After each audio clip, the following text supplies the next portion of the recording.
আসসালামু আলাইকুম। পারভিন বক্স থেকে সুস্বাগতম। আজকে আবার নতুন একটা ভিডিও নিয়ে চলে আসলাম। এই যে মাছের ডিম শুদ্ধ পোনা করেছি, রুটি, চেপা ভর্তা করেছি, মাছ ভাজি করেছি, শাক ভাজি করেছি। এটা হলো মাছের চচ্চড়ি, এটা হলো শুটকির তরকারি, এটা হলো শিং মাছের ঝোল, ভাত। এই হলো আজকের খাওয়া দাওয়া। আজকে ভাত, শিং মাছের ঝোল, শুটকির তরকারি, ছোট মাছের চচ্চড়ি, শিং মাছ ভাজি করেছি, একটু শাক, একটু চাপা ভর্তা, মাছের ডিম আর রুটি। এই হলো আজকের খাওয়া দাওয়া। সবাই ভালো থাকুন, সুস্থ থাকুন, নিরাপদে থাকুন, পারভিন ব্লগসের পাশেই থাকুন, আমার জন্য দোয়া করুন। আমি আপনাদের জন্য মনে প্রাণে দোয়া করছি। বৃষ্টির দিনে ভর্তা, মাছ ভাজি টাজি, একটু শাক টাক রান্না করেছি। আজকে শুক্রবার, অনেকে মাংস টাংস রান্না করছে। আমি আসলে মাংসটা অ্যাভয়েড করার চেষ্টা করি, শরীরটা ভালো থাকে না।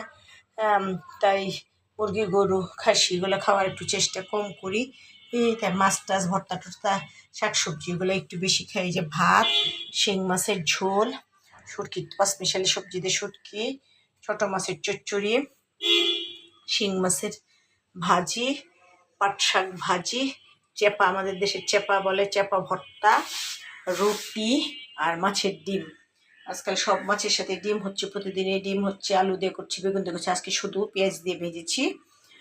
আর ডিম পোস্ট বা ডিম ভাজি করবো রুটি খাওয়ার সময়। এই হলো আজকের খাওয়া দাওয়া। গ্যাসে ডিস্টার্ব করে, তারপরে বৃষ্টি, সব মিলিয়ে মানে একটা বিশ্রী অবস্থার মধ্যে আছে দেশের মানুষ। তারপরেও ভালো আছে আলহামদুলিল্লাহ। দোয়া করবেন জ্বর সর্দি কাশি যেন সবার ঘরে ঘরে না হয়, সবাই যেন ভালো থাকে, সুস্থ থাকে, নিরাপদে থাকে।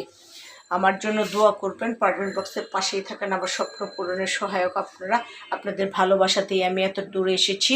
এই প্রতিদিন আপনাদের মাঝে চলে আসি, আমি যাই রান্না করি তাই। আজকের রান্না বাড়াই ভাত, শুটকির তরকারি, শিং মাছের ঝোল, তারপর ছোটো মাছের চচ্চড়ি, শিং মাছ ভাজি, পাট শাক ভাজি, চেপা ভর্তা, রুটি আর মাছের ডিম। এই হলো আজকের খাওয়া দাওয়া। সবাই ভালো থাকুন, সুস্থ থাকুন, নিরাপদে থাকুন, আমার স্বপ্ন পূরণ করুন, আমার ভালোবাসা দিন। এটাই আমার চাওয়া পাওয়া। আপনাদের ভালোবাসাতেই আমি মনের শক্তি পাই, শরীরের শক্তি পাই, অনেক দূর এগিয়ে যেতে পারছি। আমার এত ভিউয়ার্স হচ্ছে আপনাদের এর ভালোবাসার কারণে। এই জন্য অসংখ্য ধন্যবাদ। আপনাদের ধন্যবাদ দিয়ে ছোটো করতে চাই না, তারপরেও মনে প্রাণে আমি চাই আপনারা ভালো থাকুন, সুস্থ থাকুন। আপনারা ভালো থাকলেই আমরা ভালো থাকবো। আপনারা আমার পরিবারের একটা অংশ। এই জন্য সবসময় আপনাদের খোঁজ খবর নেওয়ার চেষ্টা করি, প্রত্যেকটা ব্লগ দেখার চেষ্টা করি, প্রত্যেকটা আপু ভাইয়াদের পাশে থাকার চেষ্টা করি।